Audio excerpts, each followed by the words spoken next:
so much for coming out. This is a really great turnout. It's so good to have live shows in the gallery again. That just started last semester after COVID. I was going to say spring break, COVID. So it's so great to be back. And we're really honored to have Imo's work up on the wall. It's, as you know, pretty spectacular. It's large, it's in your face, and there's a lot to take in this show, and that's why we thought this talk would be like really important for a discussion on campus. I'm not going to spend too much more time with intros. I'm just going to ask Imo to come on up and start his talk. You got the emails, right? Yeah. Okay.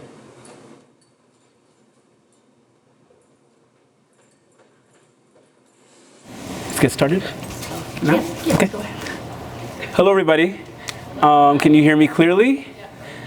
Can the camera people hear me clearly too? Awesome. My name is Imo Nse-Ime. I am a professor of art history at Westfield State University. Come in. Hello. I'm a professor of art history at Westfield State University. I've been there since 2009. And the project that I'll be speaking about today, titled 10 Little Nigger Girls, was started. I started the project in 2015. The dates here really, really matter because I want you to be reflective on what is a kind of continuum. Like, this project was started now approaching a decade ago. It doesn't feel like it.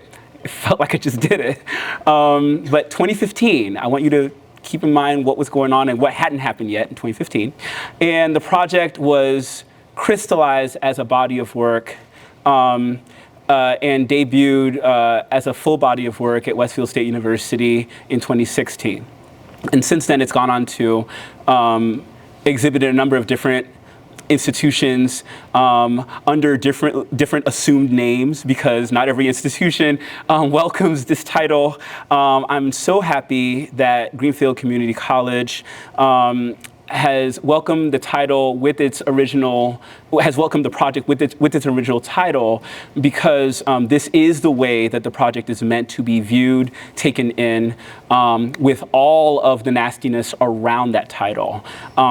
Because at the base of this is the question of whether the eradication of this slur has eradicated the situations around the slur, the sentiments around the slur. And I think since 2015 to now, with the many things that have happened, a lifetime of things have happened, I think we can all collectively agree that the sentiments around the word nigger are still very, very prevalent in our nation. And so it's a very important and timely project still. I never know how to start this talk because it's just kind of loaded with a lot of stuff. Let me speak as an educator, as a professor. The project itself began as I was doing research for my course in African American art, and I stumbled upon this book titled 10 Little Nigger Girls by Nora Case that was written in 1907. She's a British author. And I just got wrapped up in it. It's a children's book, and it follows, it's a counting story where you start off with 10 little black girls, and by the end of the story, there's one little black girl that ends up going home. The rest of them have either been killed off or married off, or it's a very, very strange set of things for any child, even a white child in 1907 to read. But this is the kind of thing that existed and was celebrated. And I say she's a British author, but the book itself is inspired by minstrel songs. I don't know if I can't get into the full history of the minstrelsy right now, but it is really the birth of American theater, the minstrel show. And this idea of stereotyping as a form of entertainment, of live entertainment, usually with the subjugation of black and brown people. So 10 Little Nigger Girls has a a vast history. And I want to unlock some of that with you by looking at a number of things, if you'll indulge me. So, I know we went to Final Jeopardy quickly. So I start here with the talk isn't going to get nicer because it's not a nice topic. I start here with an image of Laura Nelson, who was lynched along with her 17-year-old son. The reasons for which they were lynched, I mean, the reasons why they were killed, it's a longer story that I'm not going to go into, but they were both killed over a bridge in Okemah, Oklahoma. This area, the bridge, the whole area doesn't exist anymore. And so you can't revisit it anymore. But it's a strange image to begin with. But I've always been intrigued by her story and by the prevalence of the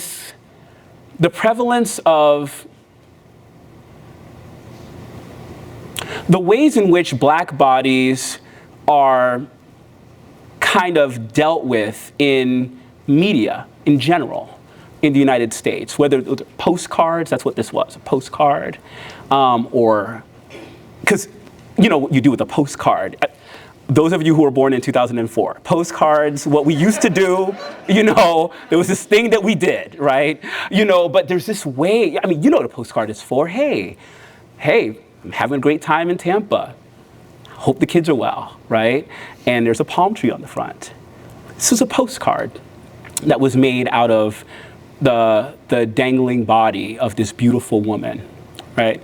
And so I decided at some point to begin using my art to have these conversations around these bodies and around the histories of these bodies. And so I created a work titled Flying Home with Laura Nelson, where I imagined Laura Nelson somehow escaped from that bridge, and she winds up, there we go. There's Laura Nelson in 3 instances. One, horrified as she is dying, one triumphant as the noose is around her neck and she's breaking free, and the third as an African, as a ritualized African woman who has gone through a process of purification to become a woman. It's a longer story. It would take a long time to explain. But Laura Nelson appears in 3 instances as she's carried by a flock of sparrows,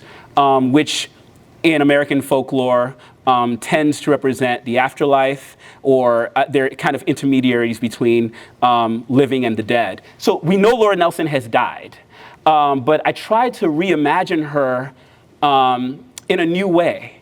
And I think I start with this image here, which is not part of this series, because to talk about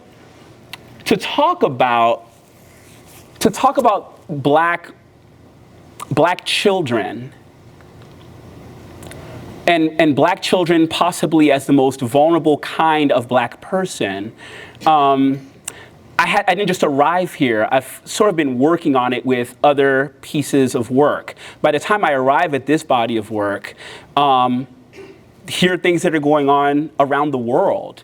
I don't know if you all remember in 2014 in a village in Chibok, Nigeria, where 278 girls were just captured and taken away. Some have been returned home. A lot of them have never came home. Some came home, with children, right? They had been raped and abused. And it's not just American black girls that I'm interested when I address, as I deal with this project. I was thinking about globally where black girls are in our imaginations, and so on and so forth. 10 Little Niggers, and just there's a history, there's a minstrel show a history that we would have to look at, but I just wanted to give you some images around the minstrelsy. These are the kinds of images that would show up on sheet music, right? for from very, very popular composers. So this idea of the black body, the black figure, the exaggerated form, the exaggerated limbs, things that are natural and beautiful for black people, like kinky hair and large lips and large noses, being created in such a way to mock. Right? And showing up on the covers of popular sheet music and books. You have probably already encountered 10 Little Niggers in some capacity, and you don't know it. Some of you have purchased a book for your children called 10 Little Monkeys and didn't realize that it has an origin here. This has gone on for like 200 years. My project is part of this. If you've watched Family Guy, you have seen a version of 10 Little Niggers on Family Guy. It's where they all go to the house and they keep getting, each of them is getting killed off one by one. A book was created by Agatha Christie that follows this. The original title of that book was 10 Little Niggers. Like it's been a part of our public discourse for a while. And I grew up, 1 little, 2 little, 3 little Indians, 4 little, 5 little. I know the song. It's from a minstrel show. It's from a minstrel show. And so there's this very stark and dramatic history around this that is both European and American. It is not just an American history. And so I became fascinated with musical scores. Before I go here, I became fascinated with musical scores around this time period, the 1800s, 1860s, musical scores that were around that time. And that's why when you look at some of the works, when you have a chance to examine the works further, you'll see that some of the girls are entangled in what appear to be lines that are like musical scores, and there are notes all around. I cannot separate the history of the minstrelsy and music as a form of entertainment from kind of the dislocation of black bodies in this project and in the United States. And that's why you're seeing the music everywhere, because the origins of this is from music. The original book by Nora Case, this is an example of what you might see, 2 little nigger girls paddling in the sun, a big fish comes and eats them. That's one of the things that happens with what's called the Pickaninny caricature in minstrel shows. That's little black children, little black things. If you've seen those old cartoons from the early 1900s, mid 1900s, sometimes they'll have these little black figures, and you're like, what is that? Is it a bug? What is it? And they're always being chased by large crocodiles, and that's the Pickaninny. That's a little black child in a cartoon form, and that's the stereotype. That's the trope. It's the little black thing gets eaten by this large creature, and so here we go. That's part of that. When you know that history, this book makes sense, right? 4 little nigger girls taking their tea. I mean, that's a very sweet thing to do. And here again, the Pickaninny caricature. The little black one gets taken away by a large bird, right? 7 little nigger girls making toffee sticks. Well, that's adorable until one dies by fire, right? And I want you to remember that this was it's not adult entertainment. This was for the consumption of children, because who would learn how to count, right? These are babies that are reading this. And remembering this, 10 little nigger boys, this comes in the 1950s, I believe, later. This is an American work. It's the similar, I mean, the little nigger boys, here he's getting eaten by a lion, and you see how they're drawn. I want you to take note of it's an overemphasis of the features that make black people beautiful, right? To make them look hideous, to make them look frightening. The pants don't fit properly. So it's mocking where they are in society. It's mocking that many of them are poor. It's taking everything about them that should be taken seriously, from their beauty to their poverty, and turning it into mockery. If you have a Twitter account, you are familiar with this. it happens all the time now. And so this is still operating on a continuum. 7 little nigger boys chopping up sticks. Here we're talking about, when you talk about boys in particular with black boys, there's this question of their intelligence. Not only are they big and scary potentially and very rapey, because that's what black guys do, there's also this, they're not very bright. Should we have let them out of slavery? I mean, look what they're doing now. He can't even hold an axe. He's killing himself. And this is the kind of thing that is discussed very openly. Take a look at newspapers from the 1915s, the 1910s. It's very, very easy information to find. And I wish I were exaggerating, but I'm not. This particular scan always breaks my heart, not because, they're talking about the sun frizzling somebody up or somebody being killed by, he kills himself with the gun on accident, right? Because he's not very bright, because he's black and he's a boy. Do you see, can anyone identify what this is? What is that? I'm actually asking. I'm turning to professor. Yep. Markings of a reader. Yeah. We used to do that. Well, I wasn't allowed to do that. You draw on your book. Do you know how much I paid for that book, Yvonne? I had Nigerian parents. You will not draw on a book. You will read a book. But yeah, this is a pen. Bold kid. I wonder if the kid ends up being an artist. Bold kid took a pen and is drawing around. Because when you're a kid and you own a book, it's your book. You do things like that. But my heart breaks because now I know that these are children's books, but seeing that tells me that a child lived with this book, not just owned it, but lived with it in the way that you lived with a book when you were a kid. I had my favorite books.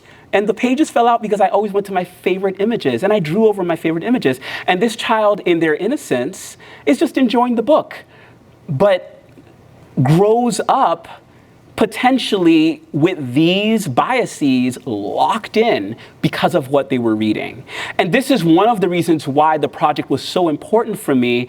One, for my course in African American art, but also just the idea of creating images that would leave remnants of this story, creating that would kind of leave residue. Like when this show leaves this space, my intention is that there's a residue that's still here, that it's still ringing. That was how the body of work came together. How do we create memory around these very, very important topics? And Selfie Girl, I mean, I'm not going to talk too extensively about any one of these, but you can see here the lines, the Selfie Girl here, she's fallen into the trap of the internet, and the various things. The various things online are attacking her and she's being consumed by it. With each of the girls that you see in here, I chose a few topics, real elements of danger for them, and that was that's how I chose to retell the story. So instead of talking about little cartoon girls, dying by fire because they were making candy on a sunny day, I decided to have a conversation about girls who have fallen into drug addiction, or girls who see themselves as the monster in Suicide Girl. This was one. It took me a while to come up with each one. Like, how do you address suicide? I'm like, oh, I think I know how I'm going to do it. I was talking to my wife about this, and she was like, okay. She was just going along with whatever I was saying. She's like, all right, Iman, do you have it now? I'm like, well, I don't know, but I think I got it. I think that we need the girl to be Perseus. And what does Perseus do? Perseus goes and finds the Gorgon, the monster, Medusa. What does he do when he finds her? He kills the monster. What if our new Perseus identifies herself also as the Gorgon, right? How do you talk about suicide in a way where it appears like you're not playing, but it still needed to have the same temperature as the rest of the girls. It needed to feel like a story, the flatness of the ink. I decided not to use red for blood.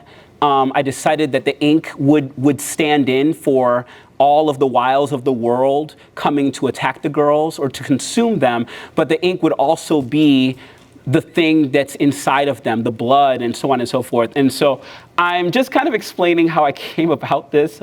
Goodness, this is a really crazy image. Forgotten Girl, this idea of girls who feel erased, like society might be erasing them, or that their presence isn't long-term somehow. And I've mentored young boys and girls who are Black who feel this way. But I'm sure a number of you have mentored young boys and girls who are white that feel this way. Part of this project was to really discuss the universality of the universality of the danger of allowing children to be invisible. That's really what this project is. It just breaks my heart that Black and brown children tend to not have that kind of attention placed on them. We don't talk a lot about their invisibility in the United States. And that is terrifying to me, because when you're invisible, all kinds of crazy things can happen to you. Here's the musical score that I used for Forgotten Girl. I'm going to glide through some of this because I wanted to have a chance to speak a little more conversationally. Is that a word? Let's pretend it is. With you guys. There's a lot here. But I don't want to overtake this with just a presentation. So Joan, I'll also take your lead if you feel anything, okay? We're good with time? No, we're good. Okay. I wanted to just, this character of the Pickaninny that I told you about, because all of this is for context here. When we're talking about Black children, here are postcards. Again, everything's marked 1904. You have the Pickaninny is a very, very small little Black kind of character. It's always eating watermelon. The hair is stringy, red lips, very Black skin. They're always getting into trouble. They're always in trouble. They're usually not fully clothed, and they're not bathed, and so on and so forth. And so here are little, their emblems, their postcards, they're used as part of advertising. So here's a postcard with the Pickaninny. That's just something funny that not a Black person would use. Like, this is not something a Black person would go and buy. It's something that a white person would be, this is, ha ha ha, yeah, a little Black thing, yeah. Hey, want some watermelon? I got some for you. Okay, it's fun. It's fun. This isn't harmful. Come on. They're just little Black kids, And, it's just a Black kid playing with a crocodile. It's not a big deal. It's a pen holder. I found these on eBay, by the way. I didn't buy them. No, I didn't buy them. I was so tempted, but I didn't buy them. But no, they're collectibles on eBay. You can go on eBay and have your own little Pickaninny too. But just from alligator bait. Those of you who are which team is it in Florida that uses that chant, gator bait? You all are so northern, you wouldn't know this. University of Florida? It might be University of Florida.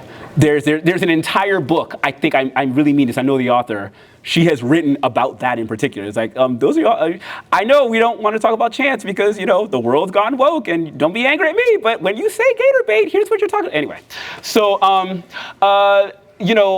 this is, again, I'm just showing you how advertising was used around the Pickaninny caricature. Here, in this case, with this with this particular thing here, it's a dainty morsel. The alligator is like, yes, I want to eat that dainty morsel, right? Because Pickaninnies have this propensity to be eaten by large animals, right? And here, it's like, if you have a stain in your carpet, we will take care of that stain, right? We'll get rid of that stain. So this is just showing you how Black children become this way of, it's very casual. This is nothing, I don't think anybody would see any harm in this is what I'm trying to tell you. It was just a casual thing because it comes right out of the minstrelsy, right out of the 1800s. It's like, yeah, we put a black kid on that thing because it's gonna sell our watermelon, you know? And yeah, here it's gonna sell our product. It does feel more nefarious when you start seeing postcards like this. I will tell you, all of the extreme cases are part of Florida. It's always Florida. It's always Florida, people. People, it's Florida. Florida, Florida, Florida. All right? So postcards from early 1900s, well, let's just take it up a step. You know, there's the black kid and there's an alligator there. It's a postcard. Hey, I'm enjoying the beach. Gator bait, alligator bait. And then they superimpose images of gators. Do you see what I'm saying? It's very Twitter-ish. This project comes at a time when Twitter had already taken off. You know, the big protests at Tahrir Square in Egypt, is it? Twitter really turns into this force. I am thoroughly invested in finding these links between social media now and these older forms of media. I don't think they're different. The same sentiments exist. You're just finding different ways to do it, right? This is like a meme. It's not far from that. And it gets closer and closer and closer to being the real thing. Oh, sorry, here we go, right? More. And then you can hear little babies. No. They're not gonna, they didn't mean storm the Capitol. They're just, you know, they're just, you know, whatever. It's not a big, now you're calling babies gator bait. You see what I'm saying? Like it was a cartoon. And it turns into, it becomes reified. It becomes concretized somehow into our collective understanding and imagination. And before you know it, this isn't a hot topic anymore. It's like, yeah, kids, gator bait. Yeah, I can see that. I can see, oh yeah, this is fun. It's terrifying. Because, and those of you who are the artists in this room, if you don't know this yet, you already know this. I've met your instructors. You know this very well. You know the power of the image. We are, those of us who are fortunate enough to see the world, because there are many of us who are not. Those of us who are fortunate enough to see the world are absolutely influenced by the images that we consume. And so this is a big deal. Games. You all played Monopoly and whatnot. The game of 10 Little Niggers, developed by Parker Brothers. We know that name. The Jolly Darky Target game. 4 little nigger boys. Oh, you get to shoot them. That's the game. Target practice. I'm good, but I couldn't make this up, guys. Like this is all very searchable, you know. But it's frightening. It's frightening. This is the context around the project that you're seeing, because I didn't just make these. They're inspired by this very wild history. Pick the Pickaninny's puzzle. And then we get into this idea of purchasable traumas. That's all I could call it. Again, going back to this idea of postcards. And I'm very sorry about the images that I'm showing you now because they're difficult to take in. But if you don't know, I'm sure you know by now, but if you don't know, there is a very, very wild and interesting and terrifying history of lynching in the United States. And we really document this in the late 1800s into some would say as late as 1999 with the slaying of John Bird, James Bird, by dragging. I don't know if I remember that. Texas, Jasper. It's the only reason I know about Jasper, Texas. Like how did we kill this man? We dragged him by truck. And so there's an interesting history of lynching that nobody talks about because it is very, very difficult for people to talk about it. And it's difficult for Americans to imagine that collectively this was a thing. But collectively, this was a thing. And it's very much a part, when you make postcards of something, and I want you to take note of the fact that people are not hiding their faces. There are no masks here in the postcards, because the feeling is that the person who is being tortured and then killed, this is a justified killing. God told us this is okay. We went to church, prayed about it, we came back, we got him out of the jail, and we decided to castrate him first, and then set him on fire, and then put him in a tree. Lynching was very, very rarely they just put you in a tree. It was, no, they wanted you to know you were dying. And so there is a way that the lynching of Jesse Washington is very well documented. People weren't afraid to take pictures, and this just wasn't that long ago, guys. It's very terrifying how not long ago it was, right? So somebody died in 2016 who was born when this happened. Is that bad math? Am I correct? 2016? Am I bad? Help me, please tell me. That's 100 years? That's 100 years, right? I'm not missing anything. I'm really, really bad at math, guys. Guys, I paint and I draw. And so a postcard here, the card reads, "This is the barbecue we had last night. My picture's to the left with the cross over it. Your son, Joe. I want you to know that I was there. I want you to see me there," right? With this body. They killed this man. I don't know. There's a lot of ways you can kill somebody. This man died. I think he was 17 years old. And it wasn't clear whether or not he actually did the thing that they think he did. It wasn't clear. And so on and so forth. The burning of people alive. The photographing of this, the purchasing of traumas, the idea that trauma can be amassed, can be collated and dispersed, is something that I'm really interested in. I'm sorry to the person who's videoing this, because I'm taken by this as well. So as I'm looking, I know the presentation, but this is alarming. So I keep looking here myself because I am taken by this. And so anyway, I just want you to know that there are postcards associated with this, and that postcards are things that are sold, and they're purchased, and they're sold, and they're used to tell people where they were, right? With a certain degree of pride. And then there's something oddly gross. This one here, it's not even a postcard.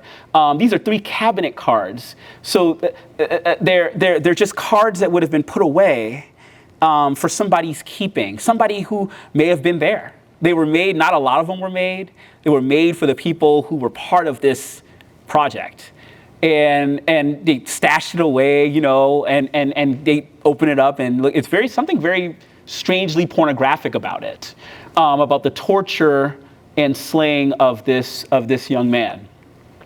And I'm going to talk about Trayvon Martin. People keep asking, why do you keep talking about it? That was so 2012. And I had a big project that I did at my university about Trayvon Martin when a couple of Ima, why would you go to another school to students who would potentially come to Westfield and talk about this when they might be applying to Westfield? Please don't say this, Ima. You know, I like to just speak. And on the doors of 2 black girls, 2 students, was written something along the lines of "nigger go home" or "niggers live here" or "if you're a nigger." I don't know. The language hasn't changed either. It's really, really uninspiring. But it's like 20 at this point. It was 2017 at that point. I'm like, are we still? It sounds so 1960s. Like at least evolve, you know. But that's what it said, right? And I had this large project on campus where I recalled the slaying of Trayvon Martin and Michael Brown. And I was interested mostly in the ways black bodies are dealt with, because it's very connected with everything that I've been talking about up to now. This really is a story. It's a conversation about images and the media, and how images are used, how images of black men and black boys and black girls are disseminated casually. I remember when Michael Brown, whatever you may think of his case, was killed. And I remember it hit Twitter before it hit the news media outlets. Nobody was paying attention to it. But his body, the image of his body was all over Twitter.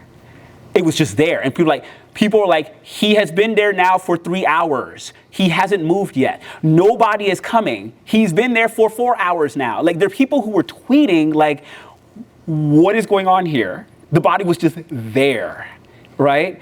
And I remember learning about Michael Brown through Twitter. I remember learning about the story of Trayvon Martin. It was popularized through Twitter, and then people went to Sanford, Florida to find out what was going on. And so there is something about images and how they move around.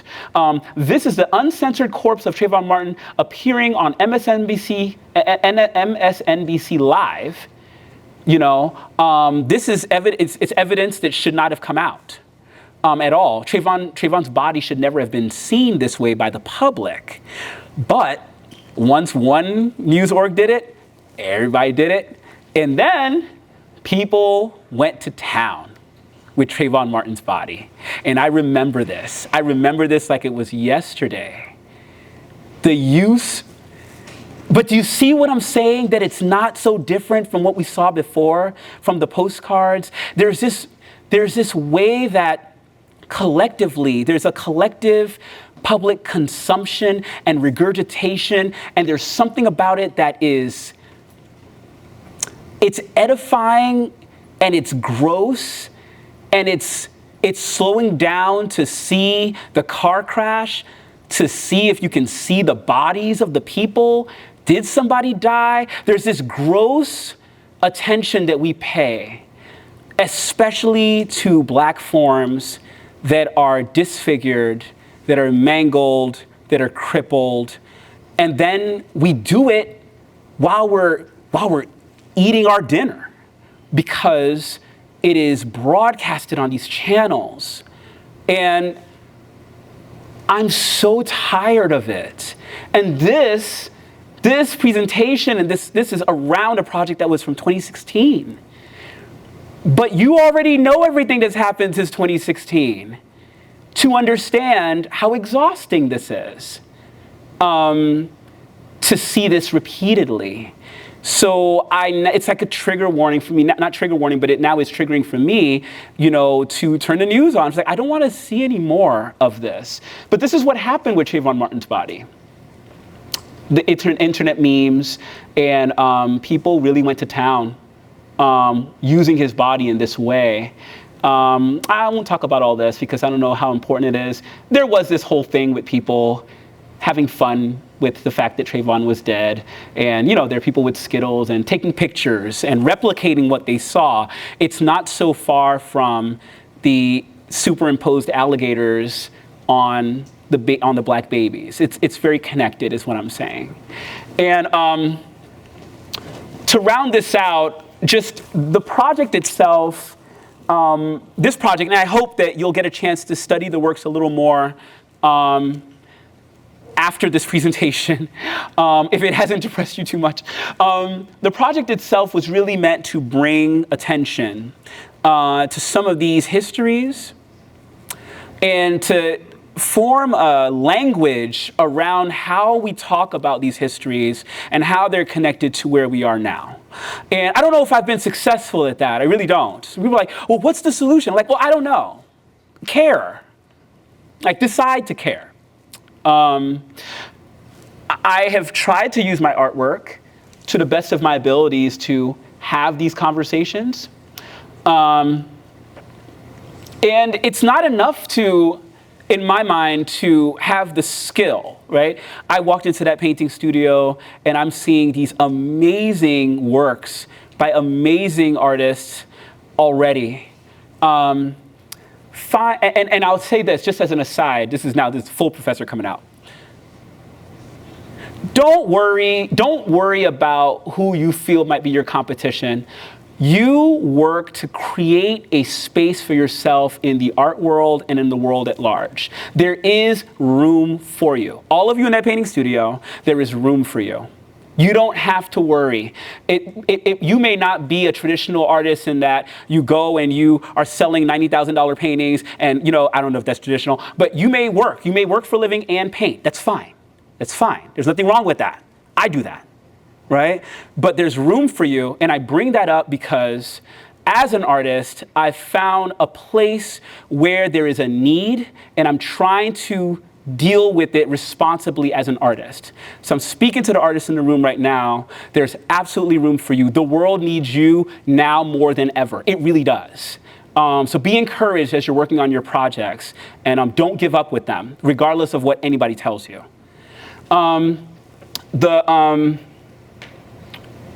The last image, or one of the last images I'll talk about is, you know what, I'm not going to talk about this image. It's just too depressing. I'll talk about something a little more interesting. Because I'm on the verge of tears right now. My current projects are, my current project is titled Benediction. And it looks very different, obviously, than some of the other pieces I've been discussing up to now. But the themes are similar. There was something about, and thank God I didn't watch that George Floyd video. I watched the Ahmaud Arbery video, and I'm still dealing with that. I saw images of the George Floyd video, and I was very upset about it, to say the least. And I got to tell you, the pandemic came in the only way I talk about it in an illustrative manner, it's like it came in like a big cloud of sorts, like this darkness that came. But there was this way that it illuminated all of these things. Like, Black folks in particular had been speaking about a lot of these things, and it was I gotta say, it was almost slightly satisfying when people who like white folks in Florida who have like $100,000 jobs were like, hey, I lost my job because of the pandemic, and hey, unemployment doesn't work here. Unemployment does not work. I've been on the phone for hours, and then the phone hung up on me, and people are angry, and I'm like, we. I remember measures. There were political measures. Black politicians in Florida tried to fix unemployment. Isn't it amazing? Amazing. Get back in line. And there was something satisfying about that, because I'm like, oh, so you see it. And then the glow of everybody's phone, right? Because you couldn't go outside. The glow of everybody's phone is, I know you're watching these videos. I know you're seeing what's happening. I know you're seeing it. The people in my predominantly white church, I know that you've seen the things that we've been talking about now. Now you can't say, oh, I just wasn't aware, because you're not going to work right now. You're at home, and we're all watching our phones, and we're all seeing these videos, and we're all seeing this horror. Outside of the pandemic, we're seeing the horror of what's happening in Black communities. And I felt very, very saddened that when they said, we have a cure, we found a vaccine, this is how my mind started thinking. I'm like, well, damn. The window is now closing. Can you imagine? Like, people around the world are passing away from this thing that we still don't understand, right? We still don't understand it completely. Found a possible cure for it. And my immediate thoughts are, but if everybody gets this vaccine, then nobody's going to pay attention to all the other stuff we've been talking about. And that was a depressing thing to feel, that tension. And so I started creating these larger than life angelic beings. The story of Benediction is a group of angels is cast down from heaven and bound to the skins of Black boys and men to kind of experience what we're experiencing, both the beautiful things and the horrible things, the triumphs and the traumas, and to report, to be witnesses. Maybe my prayers will be carried to God through these beings. And so I started building these angels as vessels for the things that I was feeling. And the project is now exhibiting. I don't know how this has happened. That's what I'm telling you. You painters, just keep working. Be dedicated about what you're doing. Work. I'm not sure how this is happening, but the work is exhibiting. Some of these are selling. They're paying for my studio fees. All of that is great. But outside of that, what's happening is I'm creating room for myself to have more conversations about these things that mean so much to me. And so I'm hoping that this will, so sorry. God. Sorry. No, I'm okay. I'm hoping that this will inspire, some of you to think about how you can be the difference that you're hoping to see. We are so much greater than some of the nonsense that we're seeing now. You turn on the news, it's there, you know. Wherever you are, wherever you lean politically, it's very easy to find out where I lean politically, trust me. It's very easy to find that out. Just Google me, as they say, you'll know. But I think that there are better graces that we can be called to. And you can choose to respond. You can decide. You can decide to care, you know. So I'm hoping that this was fruitful in unpacking this project. Sorry, it got a little academic in some places. And I'm really grateful to this art department, Joan and Jen. Thank you for providing this space for me to talk about this stuff. Sorry, because it's you don't always get a space to talk. There are people in this world that wish they had a platform, and thank you for giving me one. So, thank you.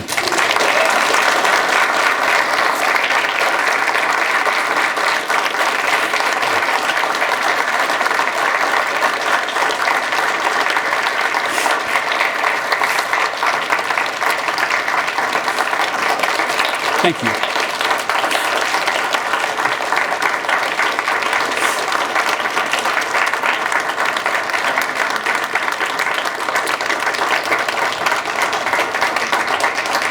Thank you.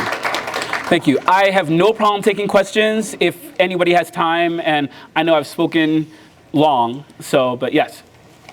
I'm sure you're familiar with the paintings of Harry James Marshall. Yes, yes.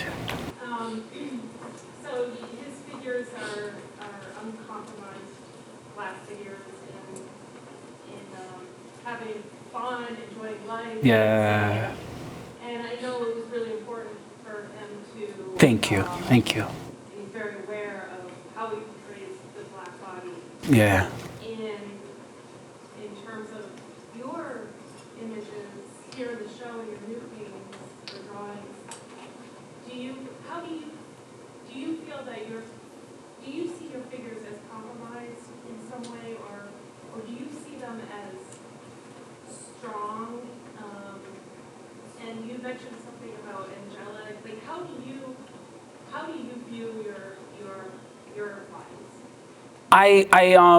Well, I think there's the technical way of how I deal with figures in general, and then there's how I view black bodies.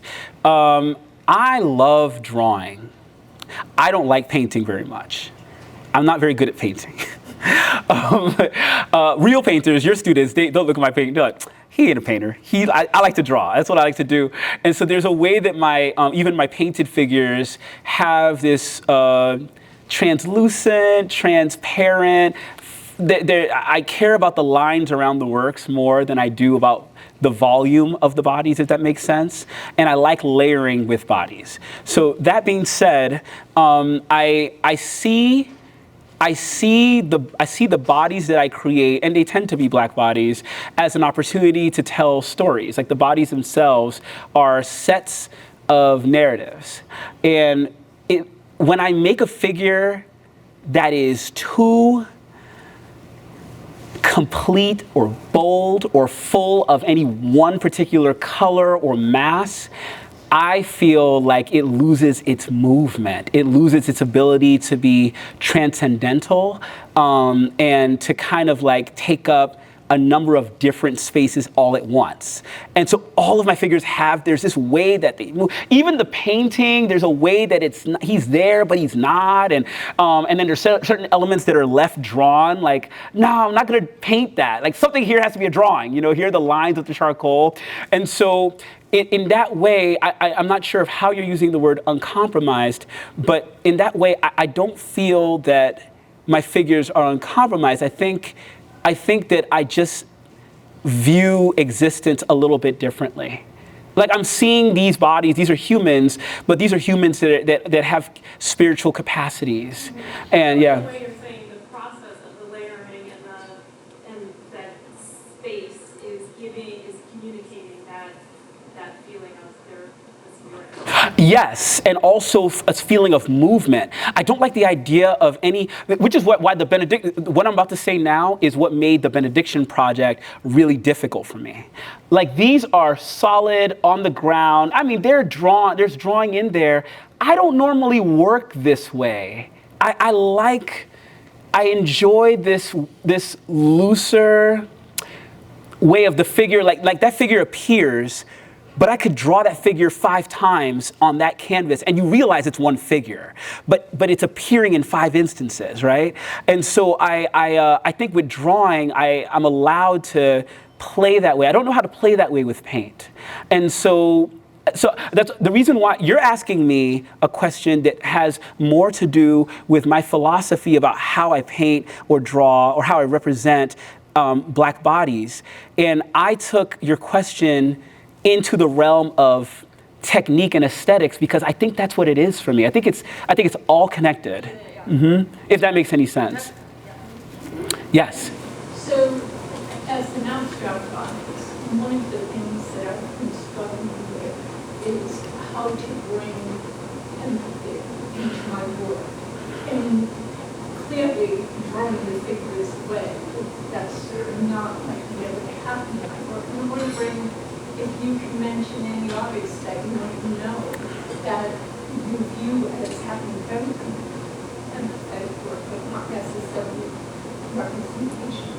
I think you could look at the work of, there are 2 artists there are 3 artists that come to my mind right now. They're all African-American artists.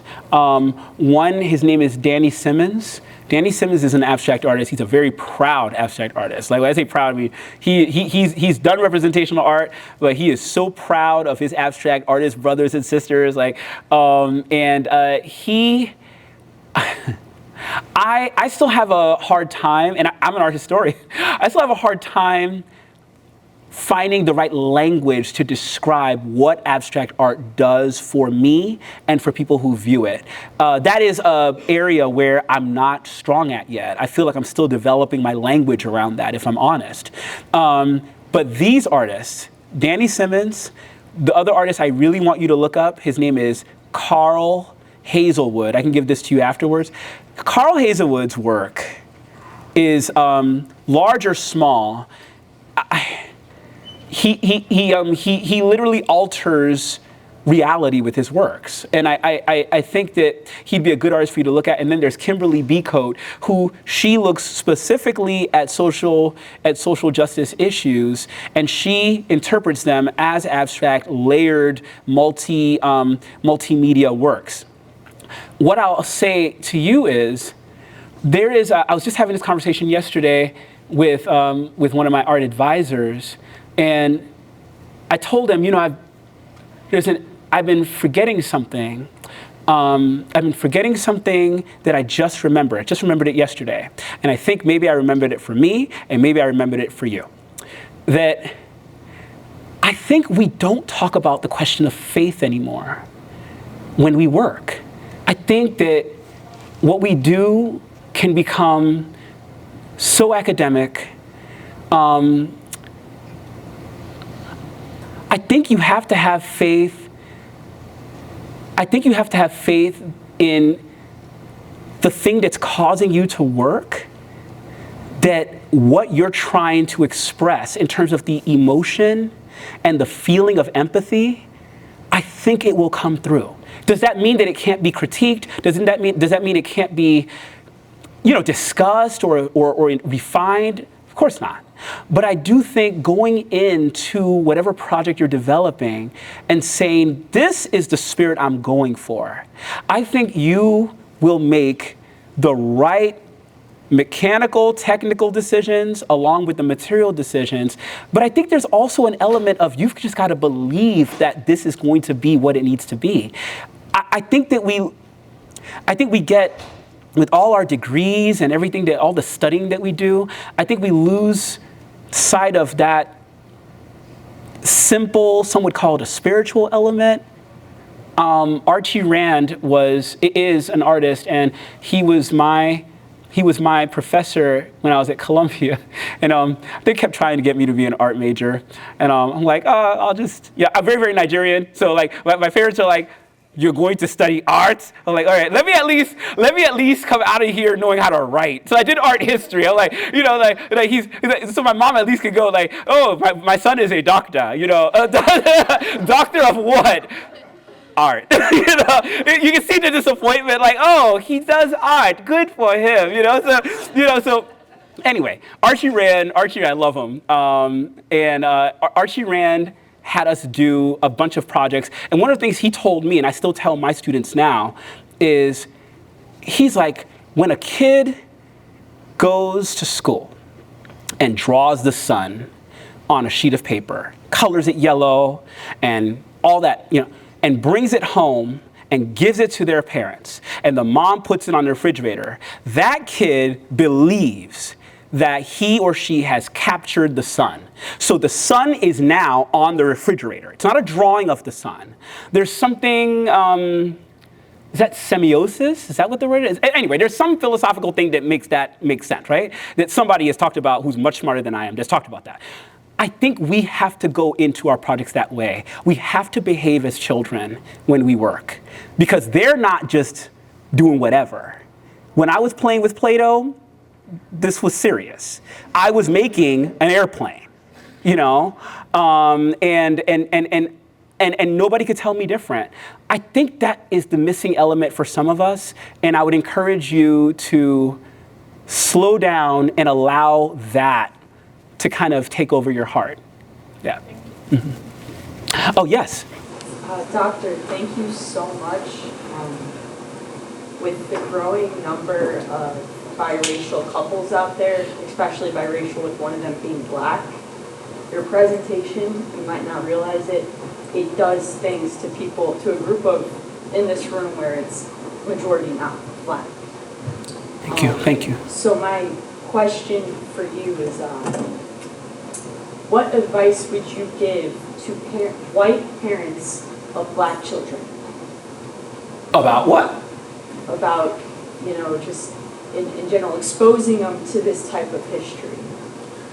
It's a big question. There's so many things there's so many pieces of advice. In terms of exposing them, I think that we tend to feel that, and I'm speaking to somebody who is not in that situation, right? I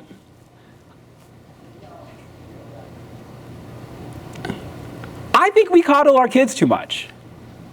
I think kids are a lot more resilient and a lot more intelligent than we give them credit. And I think they see most of the things that we try to hide from them. They already know. They already know. The internet's free and they're on it.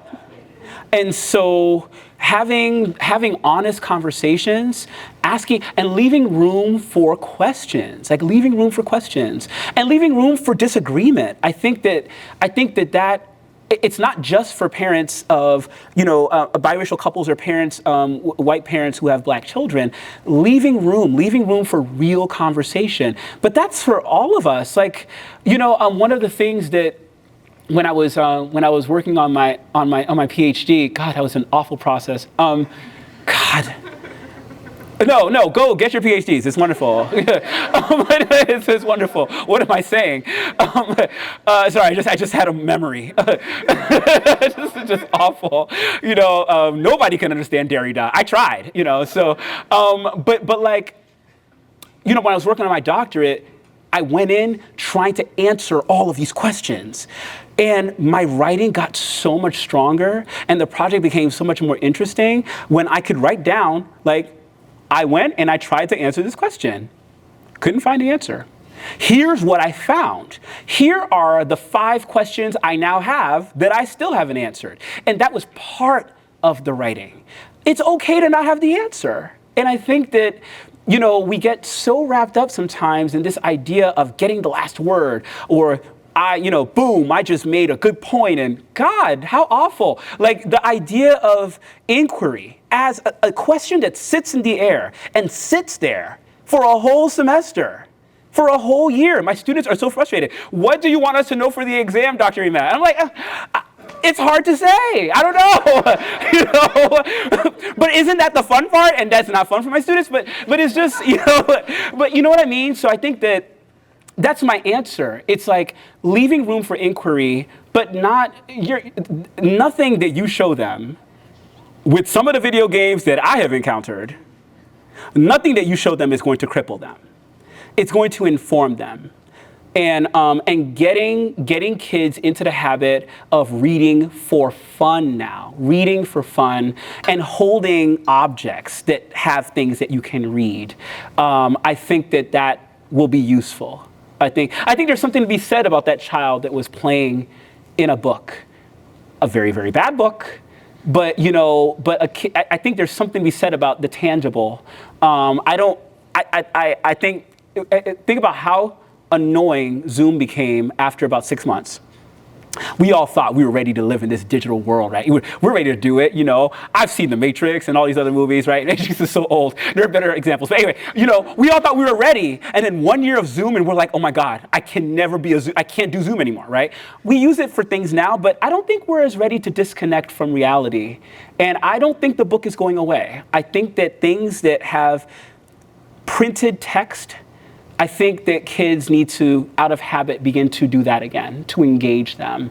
So those are some of my answers. Now, are there more specific answers? Like, oh my gosh, her hair is like really coarse and thick, and my hair is blonde and stringy, and I have no idea how to cornrow. Though that's a specific question, right? But the general things, I think it's for all of us, some of these answers. I don't know if I answered your question at all. Right. But yes. Thank you so much. This is really incredible. Thanks. Also, I'm an art historian here. Oh, awesome. And many of my students are here. Awesome. I feel like I failed our discipline. I'm so sorry. Every time I see an art historian, I'm like, I'm so sorry.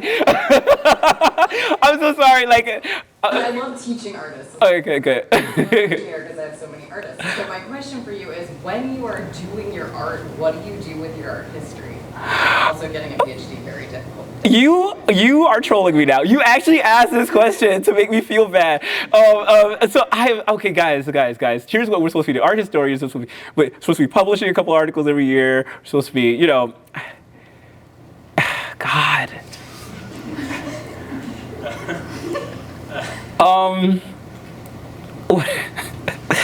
In many ways, I feel like the art history has informed what I do as an artist. So I love the history of art. I love teaching it. I was not going to take it. I went to an art high school in New York, and an artist that I really respect, a teacher I had, was like, Ema, I see you as a category 1 person. That's what he used, categories. But if you don't take that art history class, then you're no real artist. You're not the person I thought you were. So I took this art history class just to make him not hate me, because I loved him, right? And I fell in love with art history. I fell in love with it. It was Egypt, the Amarna period, that did it. And then I went into Europe, and then I always loved the Renaissance. I've always loved Michelangelo. And so the stories, the history of art informs my work as a scholar, because it allows me to locate my work within the historical framework, right? But it also allows me to form language around what it is I'm doing. When I'm doing this, I'm also thinking about the art. I'm also writing. These things have come together for me. And so people have asked me, like, hey, how come you don't teach studio courses? I don't teach any studio courses.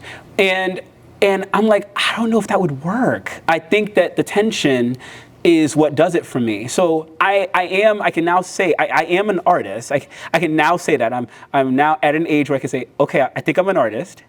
But I don't know if I could ever leave the study of art history, whether as a student or as a teacher, alone. And I love teaching it. And so like we're talking about, Giotto's, the Arena Chapel, and my students are looking at this, like, they're looking at these images like, how is this gonna be interesting? And I'm like, no, watch, this is gonna be so interesting. And then by the end of class, I don't know if it's really, they pretend like it's interesting. But it's like, I'm totally geeked out about it. And so I think there's something to be said about teaching of art history for me. When I'm not behaving as one, as a writer, I think the teaching, the discussion of these images, it's fascinating to me. And of course, art history is everywhere, and so I'm finding ways in my courses to connect, comic books with perspective studies, and like, hey, here's how Spider-Man is connected to X, Y, and Z, and students are seeing cartoons and they're like, oh right, that's that thing you talked about. I'm like, yes, you got it. So I know they're not going to become art historians, most of them, but they keep coming back for the classes, and so I think that tension has worked for me. I don't know if I advise it for other art historians or artists, by the way. Do you do art yourself, by the way? I don't, but I love teaching artists. There was a professor I had, undergrad, who taught Leonardo in such, when he was speaking about Leonardo one day, he did it in such a way where I went to him after class, big lecture. And I'm like the one black kid in the class, right? So I go to him after class and I'm like, Professor Rosand, you're an artist, aren't you? And he looked at me curiously. He's like, how did you know that? I am. And I'm like, you just dropped some facts about Leonardo da Vinci that you didn't read in a book. You knew that stuff because you're an artist. And I could tell because I'm an artist. And he knew, and we understood each other in that moment. And so there's something about that tension of writing and speaking about art and making for those of us who are artists to do art history that's kind of unique and wonderful. I'm so long-winded, I'm sorry. Yes. Hi, how's it going? Hello. My name's Ray. I'm a GCC student here. Good to meet you. I'm going to be graduating this spring, so Wonderful. it's been a nice 2 years here. Yes. So this has been amazing, and it's so great to witness this. I'm an artist as well. I'm not majoring in it. I wish I could now that I do this, but this is so amazing. And so my question is has your work appeared in any film? Has it been in like a documentary of any kind? Has it get to at some point? Not yet. No documentary yet. I would say this absolutely should be, because Thank you. Like when you said about it leaving a memory, like I know I'm gonna remember this. Thank you. It's been so Not yet. Your lips to God's ears. We'll see. Well, one of the things that I'm trying to think about is what are the different mediums that we can use, to have these kinds of conversations. So it would be interesting, not as a documentary of my work, but is there a way to talk, like this presentation, for example, with this history and these works, that would make sense as a way to like kind of crystallize the project, as something that someone could walk away with and learn something. And it's like, for more information about what you can do, there's this, right? So that would be interesting. But no, not yet, not yet. I'm still trying to figure out. I'm gonna look out for it. Thank you. Thank you very much. Thank you. Thank you. Joan, I'm following your lead. So, yeah. Mhm. I told my class we were going to be late. Cool, so- cool, all right, cool. Yes. So I remember that. I remember the American Boy version of that book. We had that in my home. Wow. And I'm just curious why, what was your intentionality around choosing like the girl versus the boy to use the girl's bodies versus the boy? Or do like a combination? It just started out with them, I think, because I encountered Nora Case's girls first, and then I looked, I'm like, she has to have a boy component. I looked. And the boys, hers started out, she's British.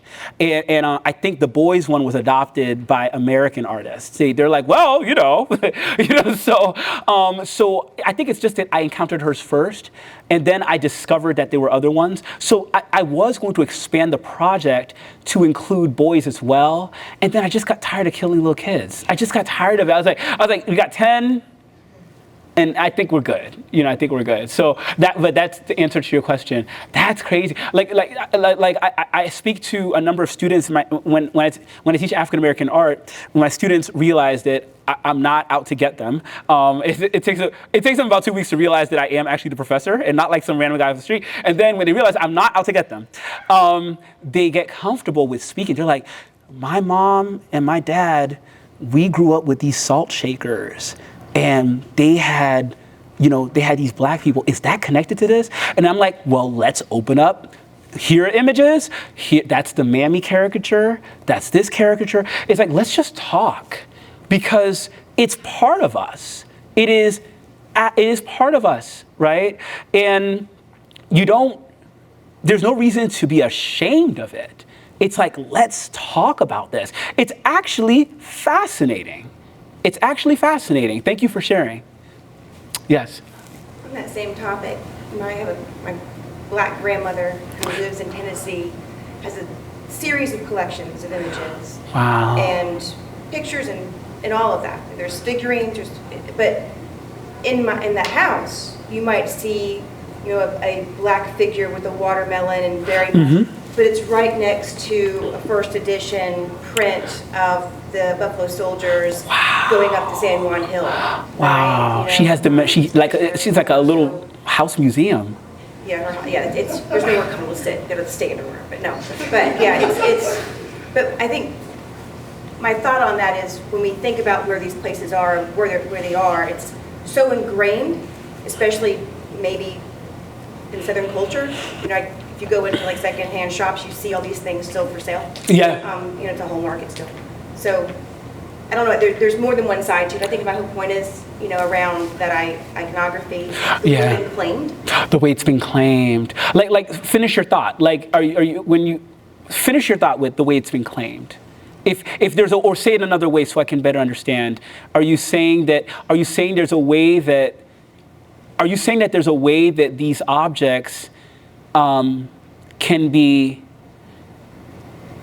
not all consumption of these objects is done so from the standpoint of like wickedness. Right. Some of it's in protest of that. Claiming it. Yep. Got it. There are artists who have done that with their work. Betty Saar, a number of other people have. No, but you're absolutely right. You're absolutely right. This is a big conversation. I really appreciate that. Thank you. Anybody else? Yes? I just want to thank them because they helped piece together what you said about that conversation that you might have to have that's more uncomfortable being what you are with the child. So I appreciate it. No problem at all. No problem at all. Thank you as well. Yeah, I think this last comment here is really useful because like I think about the mind of a collector. Like I'm meeting more and more collectors, which is good. Artists, it's always good to meet collectors. I'm meeting more and more collectors, and I ask them, well, why do you collect? Why do you have that? Why do you own this? And there are different reasons. So like I know one person who has this vast collection of memorabilia. He's an older black guy, and a lot of these kinds of objects are in his collection. But a lot of these posters from the 70s of famous basketball players, and he's got all kinds of things in there, and they all mean something to him. But there is something to be said about the reclamation of these things, even if they were originally intended for one thing, right? Maybe also to hold memory of what it meant. Mm-hmm. Yeah, because Warning. Yeah, because I would ask, like, if you had that book still, I would say don't get rid of that. Like, don't get rid of that at all. We're now in a place where, again, wherever you stand politically, I think it's absolutely ridiculous what is happening with Just keep watching Florida, guys. Just keep watching Florida. This is really, really, really scary. It's really terrifying it's really terrifying what's happening, because I don't know if there's a back from the way we're going forward. I don't know if there's a back. I don't know how we correct some of what is coming. And it's terrifying. It's terrifying. I don't know if this project can exhibit in all 50 states anymore. Even if we change the name, I don't know that. I couldn't say that in 2015 or 2016, so that's a little scary. Did you hold any fear with knowing that you were going to present something that, like... Yes, the title was a big question, and I remember having long conversations, my poor wife, having long conversations with my wife about it. At first I was going to call it Black Girls in Danger, but I'm like, what does that mean, right? I was like, I need to take the original title. And originally, I wanted this exhibit I wanted this body of work to only show in libraries. Again, right now, just saying these words out loud sounds ridiculous. But I was like, I don't know if I want this in galleries. I want these in universities, and I want them in libraries. And I want those books, those books and books like them to be reservable, people who would come in, and I want kids to see this. I tried a couple libraries. They were like, nice try, Negro, nice try. Nice try. So that didn't work, but because I refused to change the name. And I'm like, no, this is the name for a reason. This is where the historian part came in. I'm like, no, changing that name is a problem. Well, blot out the name. Well, blotting out the name is a problem. I put a line through it, and I was like, I want you to see the word that I'm blotting out. That's why it's a line. So everything was very thoughtful. It wasn't like, I woke up like, let me get these white folks mad. It wasn't like that at all. Like, it was like, I needed to figure out how to tell this story, and there was so much thought that went into it. And so it was a little heartbreaking a number of times when people, I got, everywhere it's exhibited, there have been issues. Almost everywhere.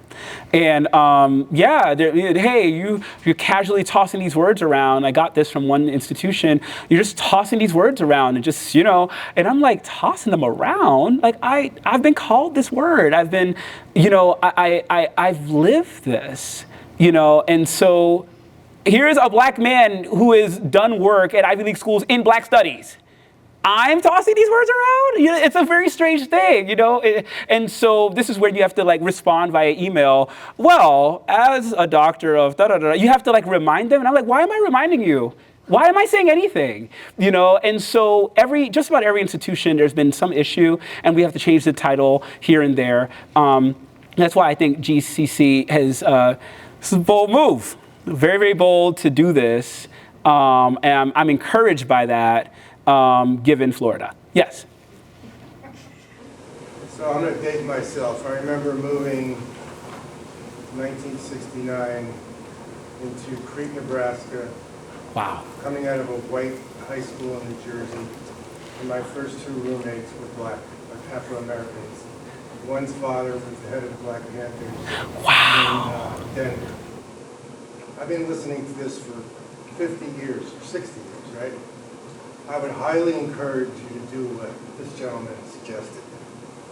Do a movie of this presentation and get it on the road. You don't need to be afraid.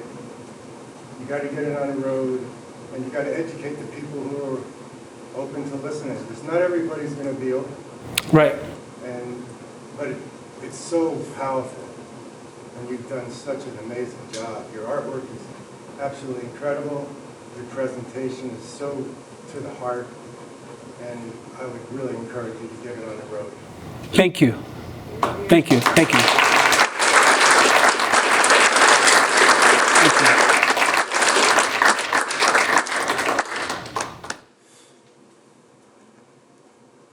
Yeah. Hey. There you go. Thank you so much, Joan. Thank you all.